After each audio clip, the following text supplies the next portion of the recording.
शांति। आज 24 जनवरी 2026 के बाबा के मधुर महावाक्य सुनेंगे।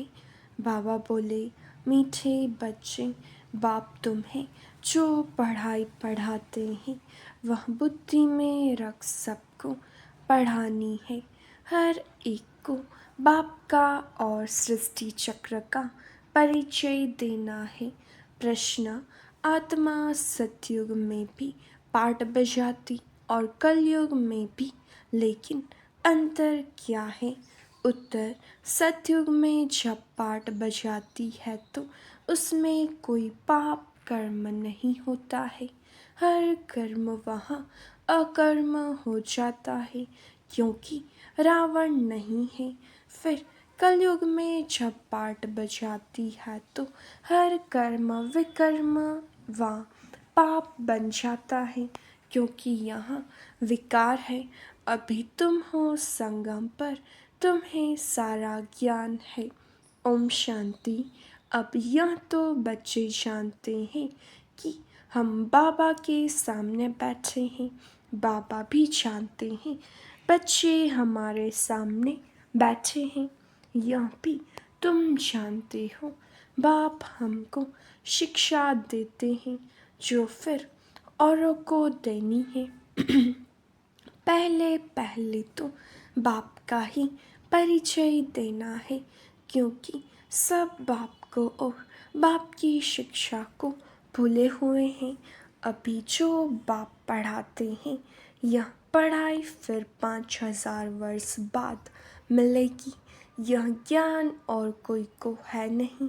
मुख्य हुआ बाप का परिचय। फिर यह भी समझाना है हम सब भाई भाई हैं। सारी दुनिया की जो सब आत्माएं हैं सब आपस में भाई भाई है। सब अपना मिला हुआ पाठ इस शरीर द्वारा बजाते हैं। अब तो बाप आए हैं नई दुनिया में ले जाने के लिए जिसको स्वर्ग कहा जाता है। परंतु हम सब भाई पतित हैं, एक भी पावन नहीं।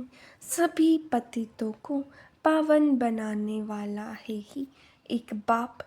यह है ही पतित विकारी भ्रष्टाचारी रावण की दुनिया। रावण का अर्थ ही है 5 विकार स्त्री में, 5 विकार पुरुष में। बाबा बहुत सिंपल रीति समझाते हैं, तुम भी ऐसे समझा सकते हो।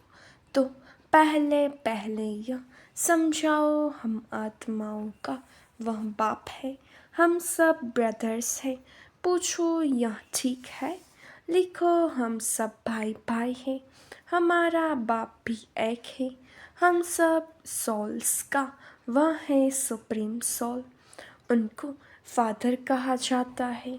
यह पक्का पक्का बुद्धि में बिठाओ तो सर्वव्यापी आदि पहले निकल जाए। अल्फ पहले पढ़ना है। बोलो यह अच्छी रीति बैठ लिखो। आगे सर्वव्यापी कहता था, अब समझता हूँ कि सर्वव्यापी नहीं है। हम सब भाई भाई हैं। सब आत्माएं कहती हैं गॉडफादर परम पिता। पहले तो यह निश्चय बैठाना है कि हम आत्मा हैं, परमात्मा नहीं है।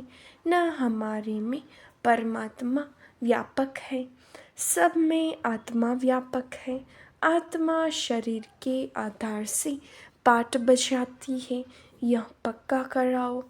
अच्छा, फिर वह बाप सृष्टि के आदि मध्य अंत का ज्ञान भी सुनाते हैं। और तो कोई भी जानते नहीं कि सृष्टि चक्र की एज कितनी है। बाप ही टीचर के रूप में बैठ समझाते हैं। लाखों वर्ष की तो बात ही नहीं। यह चक्र अनादि एक्यूरेट बना बनाया है। इसको जानना पड़े। सतयुग त्रेता पास्ट हुए, नोट करो उसको कहा जाता है स्वर्ग और सेमी स्वर्ग, जहाँ देवी देवताओं का राज्य चलता है। वह 16 कला, वह 14 कला, धीरे धीरे कलाएं कम होती जाती है। दुनिया पुरानी तो जरूर होगी ना, सतयुग का प्रभाव बहुत भारी है। नाम ही है स्वर्ग हेवन, नई दुनिया उसकी ही महिमा करनी है। नई दुनिया में है ही एक आदि सनातन देवी देवता धर्म। पहले बाप का परिचय फिर चक्र का परिचय दिया जाता है। चित्र भी तुम्हारे पास है निश्चय कराने के लिए। यह सृष्टि का चक्र फिरता रहता है। सतयुग में लक्ष्मी नारायण का राज्य था। त्रेता में राम सीता का यह हुआ आधा कल्प। 2 युग पास्ट हुए, फिर आता है द्वापर कलयुग। द्वापर में रावण राज्य, देवता वाम मार्ग में चले जाते हैं तो विकार की सिस्टम बन जाती है। सतयुग त्रेता में सब निर्विकारी रहते हैं। एक आदि सनातन देवी देवता धर्म रहता है। चित्र भी दिखाना है और लिपि समझाना है। बाप हमको टीचर बन ऐसे पढ़ाते हैं। बाप अपना परिचय खुद ही आकर देते हैं। खुद कहते हैं मैं आता हूँ पतितों को पावन बनाने, तो मुझे शरीर जरूर चाहिए, नहीं तो बात कैसे करूँ। मैं चैतन्य हूँ, सत हूँ और अमर हूँ। आत्मा सतो रजो तमो में आती है। आत्मा ही पावन और पतित बनती है, इसलिए कहा जाता है पतित आत्मा पावन आत्मा। आत्मा में ही सब संस्कार है। पास्ट के कर्म व विकर्म का संस्कार आत्मा ले आती है। सतयुग में विकर्म होता ही नहीं। कर्म करते हैं, पाठ बजाते हैं, परंतु वह कर्म अकर्म हो जाता है। गीता में भी अक्षर है, अभी तुम प्रैक्टिकल में समझ रहे हो। जानते हो बाबा आया हुआ है पुरानी दुनिया को बदलने, नई दुनिया बनाने। जहाँ कर्म अकर्म हो जाते हैं उसको ही सतयुग कहा जाता है, और फिर जहाँ सब कर्म विकर्म होते हैं उसको कलयुग कहा जाता है। तुम अभी हो संगम पर। बाबा दोनों तरफ की बात समझाते हैं। सतयुग त्रेता तो है पवित्र दुनिया, वहाँ कोई पाप होता नहीं। जब रावण राज्य शुरू होता है तभी पाप होते हैं, वहाँ विकार का नाम नहीं होता। चित्र तो सामने है, राम राज्य और रावण राज्य। बाप समझाते हैं यह पढ़ाई है बाप के सिवाय और कोई नहीं जानता। यह पढ़ाई तो तुम्हारी बुद्धि में रहनी चाहिए। बाप भी याद आता है, चक्र भी बुद्धि में आ जाता है। सेकंड में सब याद आ जाता है। वर्णन करने में देरी लगती है। इनकी 3 फाउंडेशन है। झाड़ ऐसा होता है, बीज और झाड़ सेकंड में याद आ जाएंगे। यह बीज फलाने झाड़ का है, ऐसे इनसे फल निकलता है। यह बेहद का मनुष्य सृष्टि रूपी झाड़ कैसे है, इनका राज तुम समझाते हो। बच्चों को सारा समझाया है। आधा कल्प डिनाइस्टी कैसे चलती है, फिर रावण राज्य होता है, तो जो सतयुग त्रेतावासी है वहीं द्वापरवासी बनते हैं। झाड़ वृद्धि को पाता रहता है। आधा कल्प के बाद रावण राज्य होता है, विकारी बन जाते हैं। बाप से जो वर्षा मिला वह आधा कल्प चला। नॉलेज सुनाकर वर्षा दिया, वह प्रालब्ध भोगी अर्थात सतयुग त्रेता में सुख पाया उसको सुखधाम सतयुग कहा जाता है, वहाँ दुख होता ही नहीं। कितना सिंपल समझाते हैं, एक को समझाते हो या बहुतों को समझाते हो तो ऐसे अटेंशन देना है। समझता है हाँ हाँ करता है, बोलो नोट करते जाओ। कोई शंका हो तो पूछना, जो कोई नहीं जानता वह हम समझाते हैं। तुम कुछ भी जानते नहीं हो, पूछेंगे फिर क्या। बाबा तो इस बेहद जार का राज समझाते हैं, यह नॉलेज अभी समझते हो। बाप ने समझाया है, तुम 84 के चक्र में कैसे आते हो, यह अच्छी रीति नोट करो। फिर इस पर विचार करना है, जैसे टीचर ऐसे निबंध देते हैं, फिर घर में जाकर रिवाइज कर आते हैं ना। तुम भी यह नॉलेज देते हो, फिर देखो क्या होता है। पूछते रहो, एक एक बात अच्छी रीति समझाओ। बाप टीचर का कर्तव्य समझाकर फिर गुरु का समझाओ। उनको बुलाया ही है, आकर हम पतितों को पावन बनाओ। आत्मा पावन बनती है तो फिर शरीर भी पावन मिलता है। जैसा सोना वैसा जेवर बनता है। 24 कैरेट का सोना उठाएंगे, खाद नहीं डालेंगे तो जेवर भी ऐसे सतो प्रधान बनेंगे। अलाए डालने से तमो प्रधान बन पड़े हैं। पहले पहले भारत 24 कैरेट पक्के सोने की चिड़िया था, अर्थात सतो प्रधान नई दुनिया थी, फिर तमो प्रधान बनी। यह बाप ही समझाते हैं और कोई मनुष्य गुरु लोग नहीं जानते, बुलाते हैं आकर पावन बनाओ। सो तो गुरु का काम है। वानप्रस्थ अवस्था में मनुष्य गुरु करते हैं, वाणी से परे स्थान तो है इनकॉर्पोरियल वर्ल्ड, जहाँ आत्माएं रहती है। यह है कॉर्पोरियल वर्ल्ड, दोनों का यह मेल है। वहाँ तो शरीर है नहीं, वहाँ कोई कर्म नहीं होता है। बाप में तो सारी नॉलेज है, ड्रामा प्लेन अनुसार उनको कहा ही जाता है नॉलेजफुल।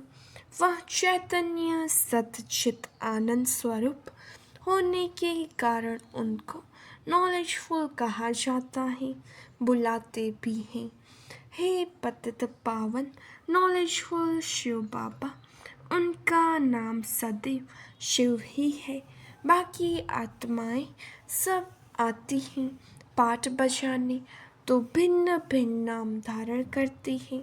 बाप को बुलाते हैं, परंतु उनको कुछ भी समझ नहीं रहती। जरूर भाग्यशाली रथ भी होगा, जिसमें बाप प्रवेश कर तुमको पावन दुनिया में ले जाएं।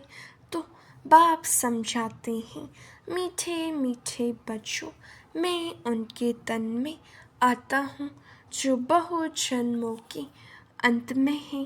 पूरा 84 जन्म लेते हैं, भाग्यशाली रथ पर आना पड़ता है। पहले नंबर में तो है श्री कृष्ण, वह है नई दुनिया का मालिक। फिर वही नीचे उतरते हैं, गोल्डन से सिल्वर, कॉपर, आयरन एज में आकर पढ़ते हैं। अबे फिर तुम आयरन से गोल्डन बन रहे हो। बाप कहते हैं, सिर्फ मुझ अपने बाप को याद करो, जिसमें प्रवेश किया है।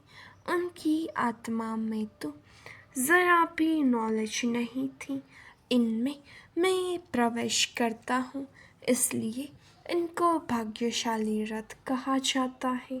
नहीं तो सबसे ऊंच तो यह लक्ष्मी नारायण है, इनमें प्रवेश करना चाहिए, परंतु उनमें परमात्मा प्रवेश नहीं करते, इसलिए उनको भाग्यशाली रथ नहीं कहा जाता है। रथ में आकर पतितों को पावन बनाना है तो जरूर कलयुगी तमो प्रधान होगा ना। खुद कहते हैं मैं बहुत जन्मों के अंत में आता हूँ। गीता में भी अक्षर एक्यूरेट है। गीता को ही सर्वशास्त्रमयी शिरोमणि कहा जाता है। इस संगम युग पर ही बाप आकर ब्राह्मण कुल और देवता कुल स्थापन करते हैं। बहुत जन्मों के अंत में अर्थात संगम युग पर ही बाप आते हैं। बाप कहते हैं मैं बीज स्वरूप हूँ। श्री कृष्ण तो है सतयुग का रहवासी, उनको दूसरी जगह तो कोई देख न सके। पुनर्जन्म में तो नाम रूप देश काल सब बदल जाता है, फीचर्स ही बदल जाते हैं। पहले छोटा बच्चा सुंदर होता है, फिर बड़ा होता है, वह फिर शरीर छोड़ दूसरा छोटा लेता है। यह बना बनाया खेल ड्रामा के अंदर फिक्स है। दूसरा शरीर लिया तो उनको श्री कृष्ण नहीं कहेंगे। उस दूसरे शरीर पर नाम आदि फिर दूसरा पड़ेगा। समय, फीचर्स, तिथि, तारीख आदि सब बदल जाता है। वर्ल्ड की हिस्ट्री, ज्योग्राफी हूबहू रिपीट कहा जाता है, तो यह ड्रामा रिपीट होता रहता है। सतो रजो तमो में आना ही है। सृष्टि का नाम, युग का नाम सब बदलते रहते हैं। अभी यह है संगम युग, मैं आता ही हूँ संगम पर। मैं तुमको सारी दुनिया की हिस्ट्री, ज्योग्राफी, सत्य बताता हूँ, आदि से लेकर अंत तक। और कोई भी जानता ही नहीं सतयुग की आयु कितनी थी। यह पता न होने कारण लाखों वर्ष कह देते हैं।